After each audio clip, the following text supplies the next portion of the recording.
Welcome to Impact Farming, where we introduce you to the people and ideas that will have a massive impact on your farming operation. Brought to you by Farm Marketer. Sit down, start the engine, and let's roll with today's show. With an ever-increasing demand for potassium due to increasing crop yields, there is a need for a better source of potassium with improved availability and uptake potential. Alpine K-Tech is the most plant-available form of potassium and is able to enter the plant quickly and easily. As a foliar application, K-Tech is tank mixable with many crop protection products, thereby increasing the grower's resource use efficiency. K-Tech offers balanced fertility and an added energy source for the plant. The latest development of premium crop nutrition is doing a lot more with a lot less for your crops. Learn more at www.alpinepfl.com. Hello everybody, and welcome back to another episode of the Impact Farming Show. Today we have the fantastic Gerry Friesen with us. Gerry is a stress and conflict management specialist. Welcome back. Thanks, Tracy. Always a pleasure. I love it when you're on the show. I like it when you call me fantastic. What a way to start. Exactly. So I have Gerry back with us. I have deemed November Mental Health Month on the Impact Farming Show. We have had one heck of a year in the Canadian agriculture industry, beyond the Canadian. Yeah. I mean, North America, Australia is dry and the flooding. So we have had one heck of a year, and I really wanted to pause and put a focus for our show on mental health, because I think there's a lot of farmers that are in a not so great place. And that's why I wanted to bring Gerry on. Gerry works with farmers in some of those difficult situations. And today we are going to be speaking about all things mental health for farmers. You ready? I'm ready. Good. So you talk to farmers a lot. I know you've been on the phone, you're in touch with them, you're out speaking across the country. What have you been hearing about agriculture in 2019? Well, and you prefaced it already, the type of year farmers have had is, in my memory, and I'm getting a little older, so I remember a number of years, but it's been unprecedented. And what blew me away this year is how it started out as dry as it did. And then finally, when guys were able to take off the crop they had out there, then it started raining. We had, I think, record rainfall in September. Yes. And just about when that was done, we got lambasted by a snowstorm. Mm-hmm. And so even today, when I go on social media and see some of the stuff happening out there, I talked to a farmer earlier this week who said, hey, 40% of my crop is still out there, and he farms just south of Winnipeg. Wow. You know, and he's waiting for frost, so because he doesn't, tear up his field as much and is able to take his beans off, for example. So there's a lot out there. Yeah. And this year isn't over yet. I know. And so and I mean, where we're going with all of this, obviously, is the fact that as we're wrapping up 2019, people are already starting to plan for 2020. I think we're all going to be excited to see the back of 2019. We are. Yeah. But along with the challenges of 2019 come this nervousness, anxiety about, okay, 2018 was somewhat dry, 2019 had the stuff we just talked about. What's 2020 going to be? Right? You hit the nail on the head at home. We are exactly what you just said. We were dry. Fraction of our hay. Our corn grew well.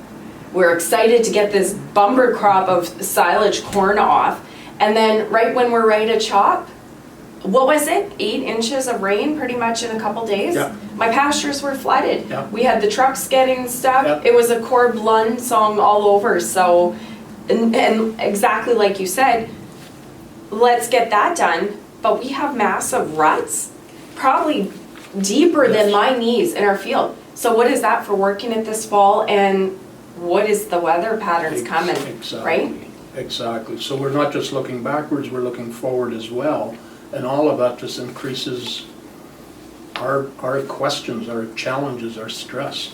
Yeah, you're right, because if you have those good years, you go into the next year a little more positive, a little less worried, right? Yeah. If you come through 2019 with all that stress, you're right, it does follow you. I didn't think of it that way. Absolutely.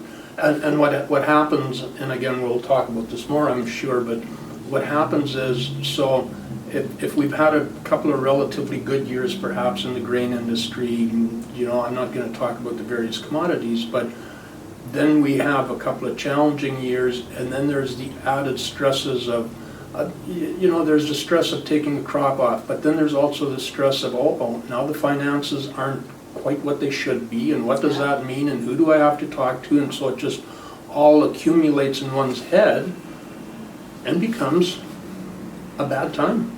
Well, and I'm not going to go here fully because I try not to do politics on the show here, but on top of that, we've just had two huge things. We have trade issues and we have the election. Exactly. And I am fairly political, definitely.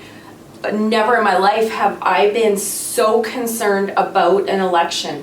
What a weird feeling that was, because we all felt there was a lot riding on that. And again, I'm trying not to be political here, but those were two big things on top of everything else we just named. Well, and regardless of what one's political affiliation or political wish might be, the reality of it is the election now has, in the eyes of many, alienated Western Canada, right?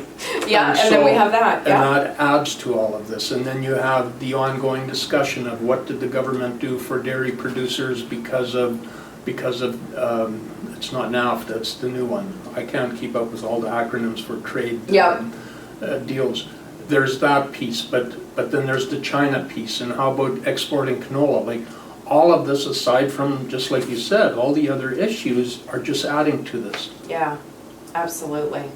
So we're going to call this the perfect storm, and that is exactly why, you know, I talk to a lot of farmers, and that's exactly why I took November and I said, you know what, we are really going to dive into mental health, and I'm happy to have you here. You have a wealth of experience, so... Well, they say experience is what you get when you don't get what you want, right? So that's why I call myself a recovering farmer. But I love this awareness that's out there, and it started a year or two ago. You know, FCC had the Rooted in Strength publication. Do More Ag is out there doing their work. There's a lot of individuals out there, and so that awareness is there. And so when I see what you're doing, it warms my heart, quite frankly, because it's again something that can be helpful. Because as we talked about before we went on camera, all these little bits of information can actually help, because we'll find a little nugget in there, if nothing else, that can help me feel better tonight, can help me sleep better tonight, and help me make better decisions tomorrow. Yeah, and you know, I have found so much knowledge in podcasts and different shows, just in the fact that when you listen to other people that are in the same boat as you, we often get so stuck in our minds and in our worlds, and we think we are the only ones going through these things. Absolutely. And I mean, with social media and egg Twitter, we know we're not, but we still get in that world thinking that we're the only one that is scared and worried and all of that. So that's why I love opening up this conversation and going, if we want to call it cheesy sounding, it's not. You're not alone. Nobody's alone in this. And you see that, and I did this a number of years ago when the hog industry was going through a fairly difficult time. I spoke to a room of 700, there were 700 people in there because the government was there, both federal and provincial, and everybody, the whole industry was wondering where they were going to go. And I remember at the time asking everybody in the crowd that was a hog producer to get up. And as soon as they got up, I said, now turn around and shake hands with someone else that's standing. And I said, the point to this exercise is so you all realize there's a whole bunch of other people going through the same thing you are. Love it. And when we can make that connection, when we can share with each other, it can be incredibly helpful. I love it. Yeah. Good job. You're doing some great work. So we've set the stage, the perfect storm. You have a concept called normalizing stress on the farm. Can you share about that? What that means? I'm not sure how to put it in words. I guess I'll refer back to an experience I had. In 2012, we went to the Dominican for a week. And I happened to have a t-shirt that said "Thank a Farmer" on it, which I had gotten from the Manitoba Farm and Rural Stress Line when I was working with them. So one day I went to the beach and I was wearing it. I wasn't a farmer anymore, but it was interesting because I'd walk past people and they'd look at me and go, "Thank you." Oh, really? But then there was a gentleman that came to me, and he was angry. Oh. And he started lashing out at me as why farmers thought they should, this, and he went on and on. He says, "In my business," and I just stood back and I said, "Okay, finish." And I'm just going to walk away because I knew there was absolutely no understanding. I said to him, I normalized and validated his frustration in his business. I get it. But it was obvious there wasn't this understanding of what agriculture is all about. But it also made me wonder myself. So we talk about farmers feeling stress. And sometimes I wonder, what does society in general think of this? We've got all this awareness going on, which I think is great. But then I read something in the Standing Committee of Agriculture, the federal government. Okay. And over the last year, they did a lot of work on interviewing farmers because they wanted to find that link between mental health and farm business management. Okay. And they talked in there about the fact that when farmers were surveyed, 47% of farmers felt a certain level of stress, and they compared that to 25 or 27% of other Canadians in the same statistical demographics. Now, I'm not sure how they did the comparison, but that's what the comparison was. Wow. And then I looked into that a little bit more, and you realize what it is that creates this extra stress for farmers. And, the long hours they work, their dependency on weather cooperating, all of these things, and the markets and the trade and the government policies, like it just carries on and on and on, which a lot of other people don't necessarily feel in their jobs because their paycheck at the end of the day isn't dependent on what the government might do or what the weather does. Right. So that's where that additional stress comes in. I absolutely agree. I own a business Yeah. and I'm also a farmer. I get the double end of it, and the workplace has its challenges, but at the end of the day, they don't quite worry, and that's the burden we carry as farmers and business owners. We are worried about it all, right? And when you're an employee, there's tough things in that, but you grab your paycheck and go home, right? Exactly. And there's a few less variables. If that paycheck stops, or you want a different paycheck, you carry on. Where if you're a business owner or a farmer, it's all day, every day, in and out. Oof. And I should say morning and night, right? Exactly. Yeah. Well, yeah, and that's why we just changed our clocks again, right? Yes. And you see this whole rigmarole in the media about how devastating that 1 hour, well, this actually in fall, it's an additional hour of sleep. Yeah. But in spring, it's 1 hour less of sleep. And every time I read this in the media, I chuckle because I'm going, every farmer out there is looking at this and going, you lose 1 hour of sleep one day throughout the whole year. Look at what we go through. Yeah. And so there's another piece of that whole, we talked about working longer hours. Yes. And that adds. Okay, so a lot of what we said, those are the challenges of being a farmer. And that is the hard thing, right? We often feel like everything's out of our control. Yeah. The main things, right? The main things we feel like it's out of control. And we've chatted about this before.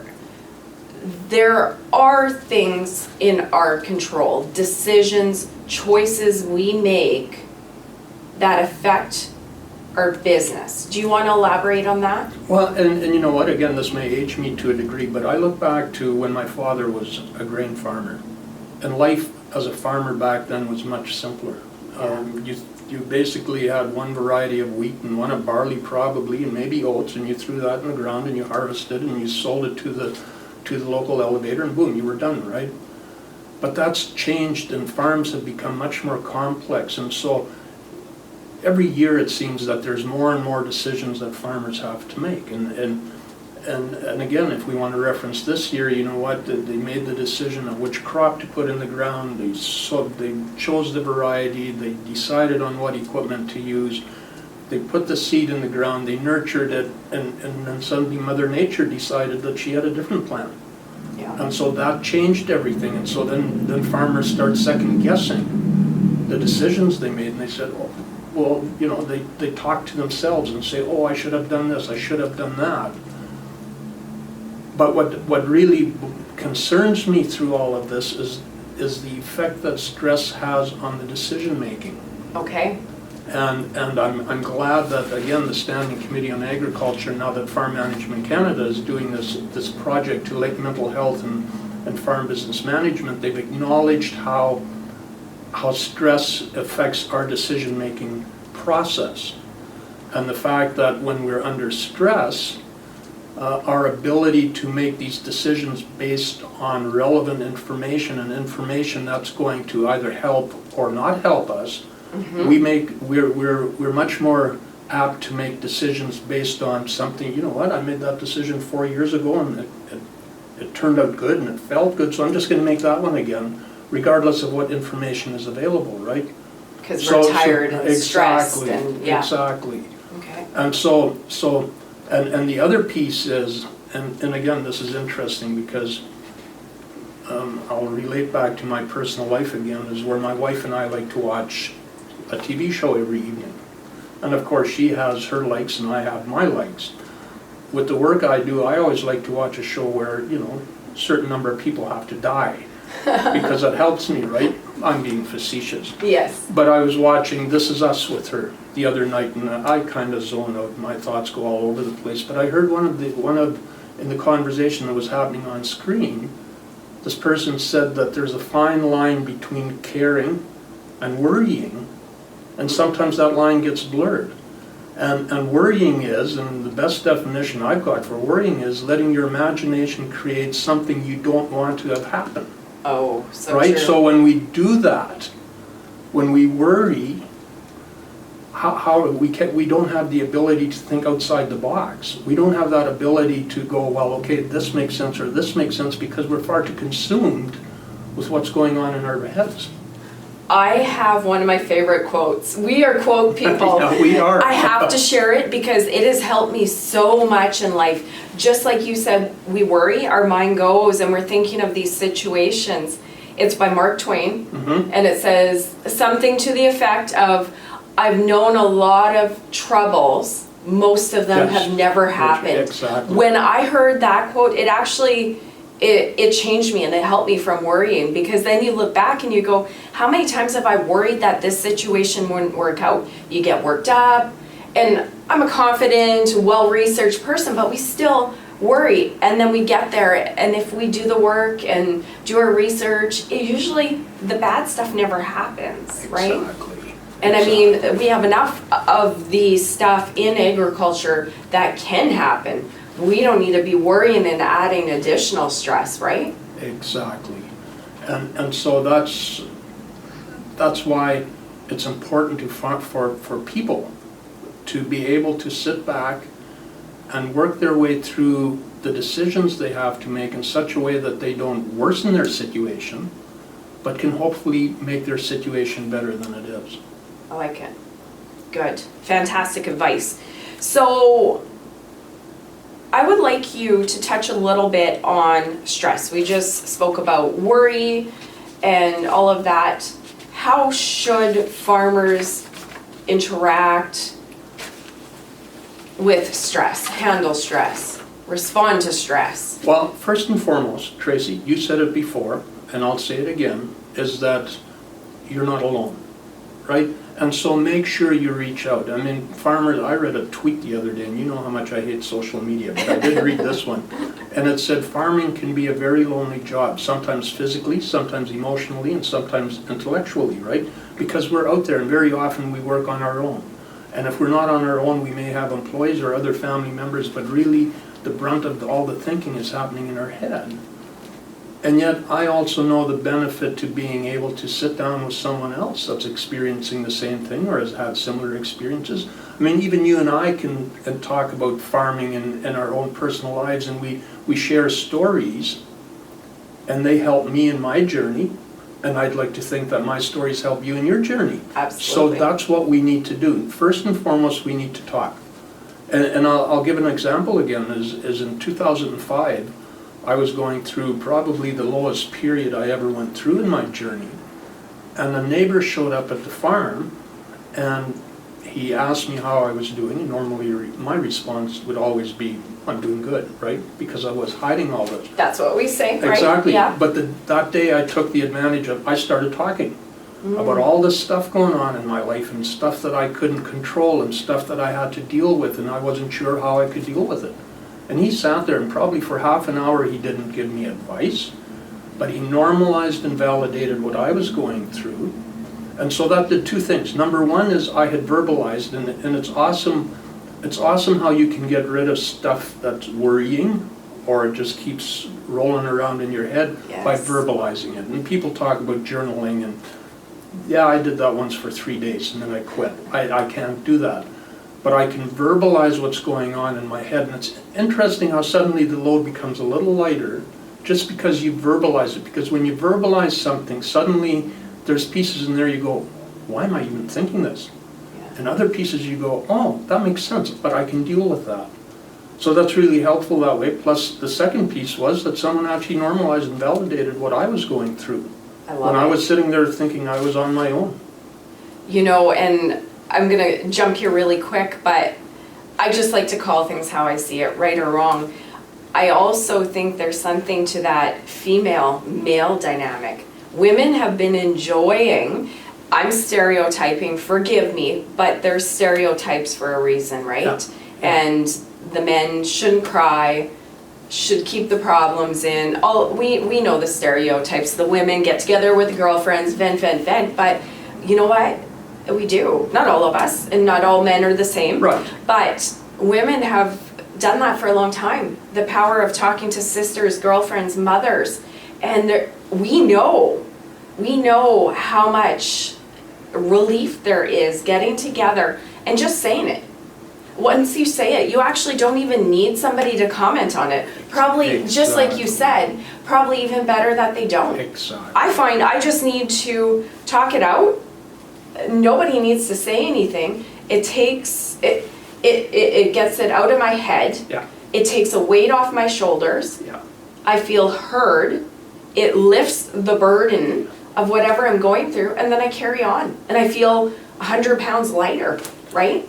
Absolutely. And the horrible statistic I'm going to use to prove your point is that men are twice as likely to die by suicide as women. Wow. For that being part of the reason. Yes, there's a stigma that goes with it. There's this we're being, and again, in my era and in my parents' era, and what they taught me is very much in those days it was, well, if you've got issues, you need to work harder. Yes. Right? And so traditionally that's what men have done a lot.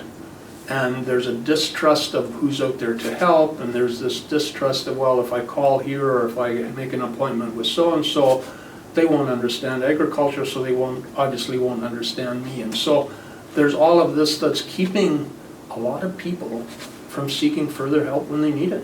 That's unfortunate. Yeah. Because that's life-changing when you can talk to somebody, right? Absolutely. Yeah. It certainly is. Okay. So the main factor here is to have a certain degree of self-awareness, understand when suddenly your mind or your body just isn't what it used to be. And now we all know it changes when we age, but if we're never like we used to be, yeah, right? Exactly. I just could find. Yeah. I know what you mean. And so we have to be self-aware when this stuff is happening to us so we can be proactive.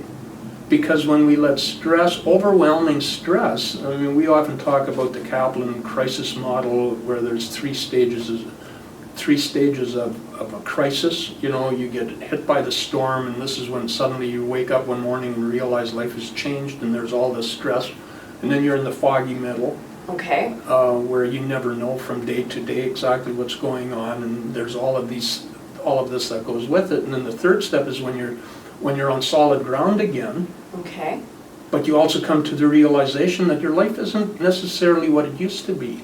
And I remember this, and in fact my wife sometimes laughs at it, because I used to, back at the farm, when we'd have financial trouble, we were talking hundreds of thousands of dollars, right? Yeah. And I was dealing with that. And to this day, when we have a $500 crisis at home, I find myself starting to, feel my heart do palpitations, and I get irritable, and I get it because my tolerance for stress isn't what it used to be. Oh. So I have to be aware of that. Interesting. But I also have to be aware of, when I'm doing my work, that okay, I can feel stuff happening to me, so I have to be proactive about this and start taking steps to make sure I don't go further down that path. That is so neat and so wise. I guess that would be the good and bad parts of experience. Yes. When ignorance is bliss, right? When you haven't been through the bad things, everything's good. But then when you've been through the bad things, you probably go there, right? Like you just said, with that $500 bill. Without question. Wow. Yeah. That's powerful. Well, it is, but again, I mean, I don't wish that kind of stuff on anybody, but it does happen to us. And so if we're aware of that, we can work our way through that so that we can avoid, and again, my work, you said it at the outset, I'm a conflict management and a stress management specialist. 8 years ago, I found myself slipping into a hole I didn't want to slip into, so I actually went to see a psychologist who knew me because we had co-facilitated workshops. And I walked in his office and he said, you know what? I know why you're feeling the way you are. He says, it's your work. He says, you are constantly dealing with people in crisis and you don't realize it, but they're sucking the energy, they're sucking your emotional gas tank dry, but you're not aware of it. So he says, you have to become aware of when this is happening so you can be proactive about it. And it's the same with everybody. So true. It's that self-awareness piece. I'm just floored by this. This is awesome. I actually heard somebody talking about this exact same thing, but they didn't quite have the words. You just named it and said it. And I think that's so common. Thanks for sharing that. Well, thank you. So I really want to dive into some actionables. We have farmers that are sitting here watching this show. I'm a farmer feeling all of these same things. I have a farmer at home feeling these same things. We know farming is stressful. As a business owner, as a farmer, you're essentially choosing stress. Life can be stressful. Life can be stress. So I really want to dive into some points about how farmers can respond to stress. And we'll go there right away, but if people don't realize how in this together we are, I want to share some stats. So the University of Guelph did a survey and 1,100 Canadian producers were surveyed. Yeah. And the stats are that 45% of producers reported high levels of stress. 58% met the criteria for anxiety, and 35% met the criteria for depression. That's alarming, and I know earlier in the episode we spoke about that in comparison to people that go to a job. That's alarming. So now, as farmers out there, how can we respond to stress? You touched on self-awareness. You have some good points. Let's cover those. Well, and again, depending on where you are in this spectrum of stress, we talked about self-awareness, talking to a neighbor, talking to a friend, talking to a family member, talking to your partner, to your spouse, can help. But we can also get deeper into this, and one of the things, and I'll refer back to the years I did a lot more farm debt mediation work, and I dealt with producers. One of the main issues, and I experienced this myself on the farm, is when I was overwhelmed with stress and wasn't sure how I would meet my financial obligations, for example, I would quit opening mail. And I remember actually when I knew that we were getting to the end of the year and we had an outstanding feed bill and I would run into problems with that, I had quit looking at the monthly bills that were coming in. If you don't see it, it's not real, right? Well, no. Then you can pretend it's not there. And in fact, it was interesting because we actually took our kids skiing that year, so we were at Panorama, and it was absolutely beautiful. For 4 days, every day I woke up, there was mountains on all 4 sides of me, and I knew nobody could get me, right? Yeah. But I still remember coming out of those mountains and going, okay, now I'm face to face with reality. So for a couple of months, I had been worrying about how this would work out and what the amount actually would be. And then when I sat down at home and opened the envelopes and found out what the amount was, yeah, it was a little worse than I had thought, but as soon as I knew what it was, my thinking changed to where instead of stewing about it and wondering how, I could start making plans on how to address the problem. That's powerful. It's incredible, and I remember sitting across the table from a farmer who we were putting his financial statements together, and we asked him about some custom work he had gotten done. And he said, so what was that amount? He says, I don't know. And I said, well, did you get an invoice? And he says, I got it in the mail 2 weeks ago. I've never opened the envelope. And I said, so what are you planning with this? He says, you know what? I don't want to know what the amount is because it scares me. So for 2 weeks, I've been worrying about it. And I said, well, you know what? I'll guarantee you, you open the envelope, look what the amount is, and you're going to quit worrying and start planning. And he kind of gave me that strange look, but he opened his envelope, took it out. And he looked at me and he says, how did you know that was going to happen? And I said, because I've experienced it, and so have so many other people that I've talked to. So don't ignore the issues. Yeah. Because that's going to make your worrying and your stinking thinking, I like to call it, much worse. And just add to the stress of all the other things you have to address in life as well. And there's an important piece here, Tracy, that I just want to throw that challenge out. This isn't a commercial. I'm not a business advisor, but it can be so helpful to call in someone that can help you put a plan together, because again, you can verbalize what your thoughts have been regarding your farm business management. You can talk to a third party who's not emotionally involved in the situation, who can give you advice based on experience. And so that's going to help you put together, we talked before about how stress inhibits our ability to make decisions, right? Yeah, so when absolutely. You can do that together with someone else, you're going to be much happier with the plan you can come up with. Here's where I go, and I always throw myself under the bus. I feel a little bit uncomfortable calling somebody, because then one, I'm admitting I don't know it all. I don't have it together. 2, I think you're going to judge me. And 3, my concerns, this is right off the top of my head as a person. Number 3 would be that I really, really, really think that you might tell somebody about it. Exactly. And I think those would be common concerns. They're huge concerns, because we don't want anybody else to know, right? And it's a legitimate concern. We don't want other people to know what our personal business is. But again, in the bigger picture, everybody's experience, like the 6 inches of rain we had in September, well, we had 6, you had 8, I think. Yeah. The snow we had in October, yeah, I wasn't the only one that had it. Every other farmer was experiencing that as well, right? So those are things in general terms we can talk about. But when it comes to financial issues, for example, yeah, if you can find a business advisor that can help you through this, and it can, because eventually at some point, you know what, there's meetings with bankers involved, there's meeting with creditors involved, there's meeting with suppliers involved, and anytime you can walk in and throw a well thought out plan on the table is going to help you, and if that helps you, it's going to alleviate stress. Yes. And you know, at the end of the day, people make their living doing this.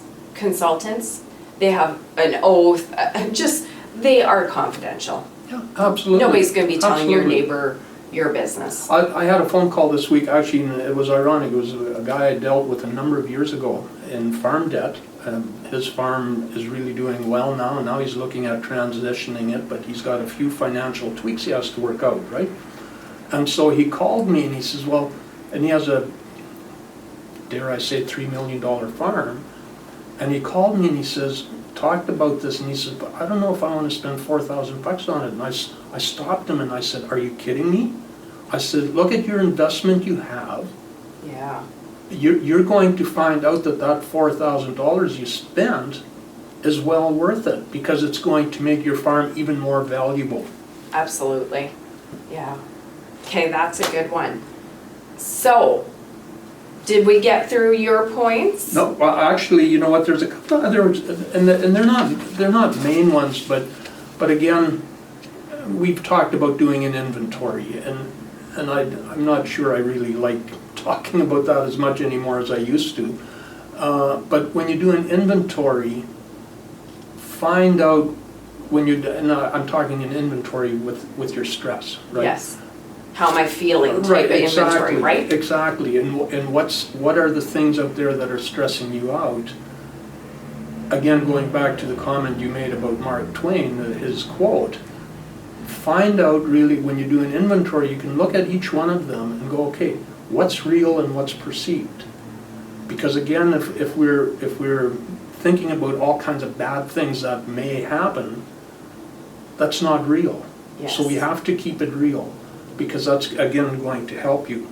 I like that saying that says, if you can't control what's happening, you have to try and control your response to what's happening. And so, yeah, I get, in fact, even not being a grain farmer anymore, I remember when we had that snowstorm, and I was sitting and looking out my window, and I was feeling anxiety about it, right?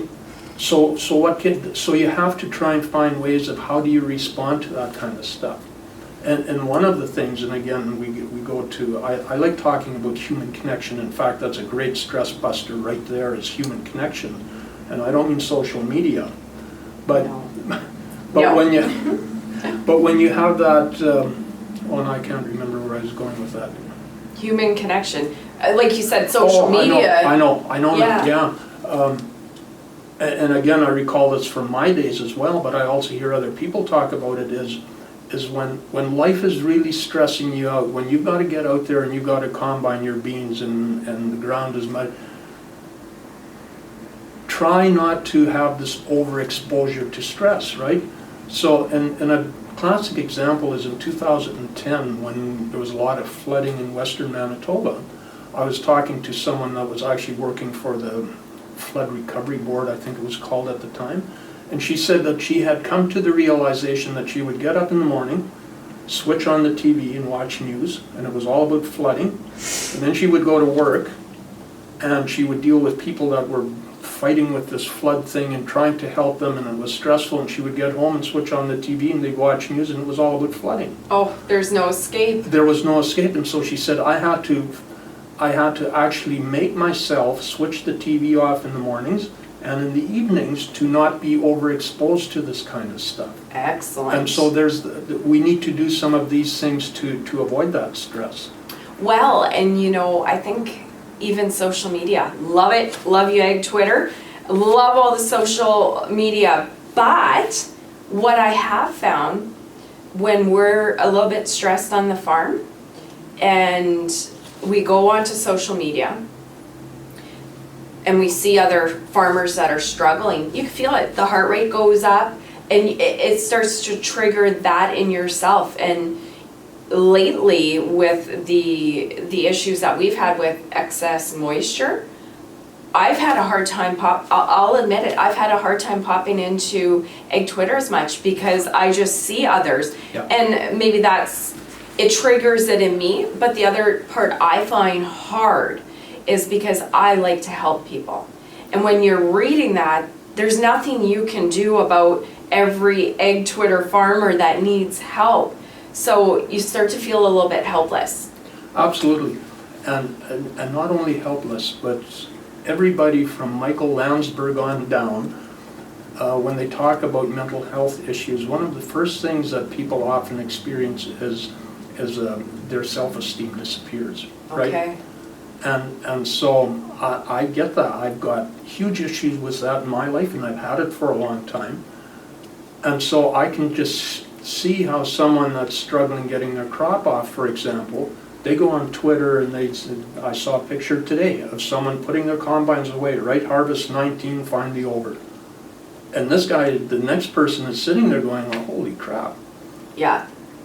I'm not, oh, they're so, you know what, I'm just, and they start talking, and one of the things I like talking to people about is their self-talk. Because we do that, and one of the books I read, the guy talks about the feedback loop from hell. Oh, right? boy. Yeah. Yes. And so I do that, and I, because I've had issues with this, I'll get up in the morning and I'll start thinking about something, and I'll go, oh, you idiot, why are you doing this? And you go, no, I wasn't gonna, oh, here I went again. I called myself, you know what, and it's this constant loop of where you're just running yourself down. Yeah. Right? Your own worst enemy on top of everything else. I like, again, the quote, right? How many friends would you have if you talk to them the way you talk to yourself? That is powerful. It's huge. And so we have to make sure that what we look at in social media, on TV, and the newspaper, wherever it may be, we have to make sure that we don't overexpose ourselves to these stressors. And then start having that positive self-talk, because that's what we need to survive. I love it, and I do love social media, but I found that, I've experienced it, and exactly that, right? You see that guy putting the combine away, and you're not quite done, and you go, oh, I knew I should have kept on combine that day instead of doing this, and then you're an idiot, and then you start that talk, Yeah. right? And how many people, I mean, it just triggers you. It triggers you. Absolutely. Yeah. I gave you the example before of how yesterday I watched your interview with Dr. George, right? Yeah. And the first thought in my mind was, what? She interviewed a psychologist, and tomorrow she's going to talk to this dumb recovering farmer? Like, Never. But then I had to take a step back and go, no, the guy's saying some good stuff. Let's build on that, because he talked about, you know, your dashboard and how you have to take care of yourself and nutrition and sleep and exercise and all that stuff, right? That's key. Absolutely. And it's funny, this is going to be a big social media thing here, but one of the hard things too with social media, and I think we all know that, is the comparison too. Exactly. Always. That. And Always. we go on there and we stress and we compare ourselves, sizes of farms, whatever. Why do that to ourselves? And I've found at different times, just because of stress at work, stress on the farm, I've had to tap out, because I notice if I go in there, I feel the stress. And, you know, nobody needs ourselves being our worst enemy on top, that negative feedback, and compare and, oh, that's it, compare and despair. Everybody is amazing in their own right, and we should never compare ourselves, because we are powerful in our own story, right? Oh, and I read a stat about what kind of stuff people post on social media, for example, right? Most people aren't going to post negative stuff. Right. It's always the positive The highlight stuff, reel. right? Yeah. Exactly, which may make up 1% of their whole life actually, but they finally, yeah. It's the highlight reel. And again, it comes back to the importance of human connection. And in fact, here we go a little technical. We have a chemical in our brain called oxycontin. Yes. Not oxycontin, no. Oxytocin. Oxytocin? Thank you. Yes, okay. Also sometimes called the love hormone. But what happens is when we make a human connection, just look at someone in their eyes, shake their hands, give them a hug, talk to them. It releases a chemical in our brain which actually helps us fight stress. Absolutely. Absolutely. That's some powerful stuff right there. And the one I like the most, I talk about this a lot. I heard this from a therapist a few years ago. Went in and she wanted to help me, and she said, well, we'll talk about cognitive behavioral therapy. And I said, well, I know all about that. And she lists some others, and I said, I know all about that. And she says, well, what can I help you with? I said, the thoughts. I said, I start thinking about something and it's bad and I can't get out of that rut. And she said, there's an easy trick to that. Drop your tongue. And I thought for a while that was hokey, but I tried it for myself and it worked. And then I would talk to a few individuals who I knew were having trouble, and invariably they all came back and talked about how much that helps. And really the long and short of it is you're going to find out when you're really zoned out and focused thinking about one thing in particular, your tongue is firmly up against the top of your mouth. And if you make a physical effort to drop it, you're going to find out you're not in that line of thinking anymore. I've tried this. Tried, tested, and true. One time I was driving, probably after our interview where you shared this. I was just driving home, and of course, you know, driving's a great time to think, and I was just thinking, gone down a rabbit trail about something. I'm like, oh, Gerry said drop the tongue. And I'm like, I'm gonna try this. So I dropped the tongue. I couldn't worry. Yeah. I couldn't worry. And then of course, it's bad habits, so then I continue driving. I'm right down that rabbit trail again. I'm like, drop the tongue, and it's phenomenal. Yes. I've told it to a few other people, and it works. It really So that's does. my favorite little trick, which you can do, whether you're in bed at night or whether you're driving down the road like you did, whatever it may be. It's a trick that works. Excellent. Those are some fantastic points. I know you have been very involved with the Manitoba Farm and Rural Stress Line. There are a lot of farmers watching, and we all are so concerned about our farmers, their health and safety right now. If somebody, and I'm putting you on the spot because I know this is your industry, but if somebody is finding that they're listening to this and they want to talk to somebody, or they're in a bad place, who can they reach out to? And I refer a lot of people to, I call it the farm line, because when I first worked with them, they were the Manitoba Farm and Rural Stress Line, and now they are, I believe, Manitoba Farm Rural Northern Support Services. Okay. And for a few reasons. Number one is when you call that line, the people that answer the phones are familiar with agriculture. They have to have an agricultural background of some sort to actually qualify as a counselor there. Okay. Number two is it's confidential, so you can talk to them about anything you want. And third, and probably most important, is that they can provide resources to you.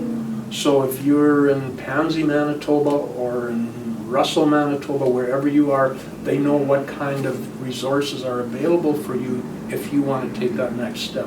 Okay. But so here you've talked to someone that says, yeah, I get it. And you can, again, verbalize to someone you can trust. But thirdly, you can also get more resources. That's excellent. And I'm not sure 100% on the details, but some provinces have, some don't. I think Do More Ag also lists some resources on their website too. I know that Saskatchewan has a line designated for farms.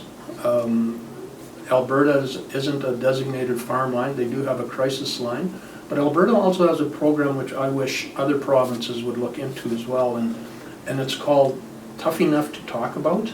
Oh. And it started out, it was called Men at Risk.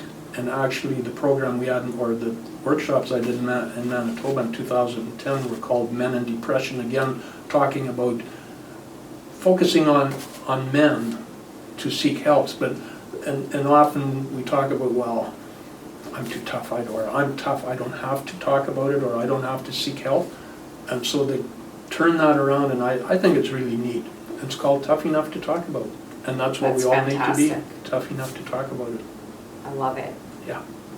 That is some amazing information, Gerry. I know that everybody out there would love the opportunity to thank you, so I will thank you on behalf of our audience and the show. If people want to reach out and connect directly with you, what's the best way? www.gerryfriesen.ca Excellent. is my website. There's contact information on there. If anybody would like to chat about anything I said or would like more information, absolutely feel free. And you're good with that? Absolutely. Perfect. You bet. Well, thank you so much for Thanks. the work you do. And you're always such a big supporter for the Impact Farming Show, so thank you. I appreciate it. Thanks, Tracy. And thank you guys for tuning in. What an amazing episode. And we are so thankful Gerry joined us. See you guys next time. Bye. You've been listening to Impact Farming. For more great episodes and articles designed to help you manage and grow your farming operation, head on over to farmmarketer.com. Don't forget to sign up while you're there. We will see you on the next episode.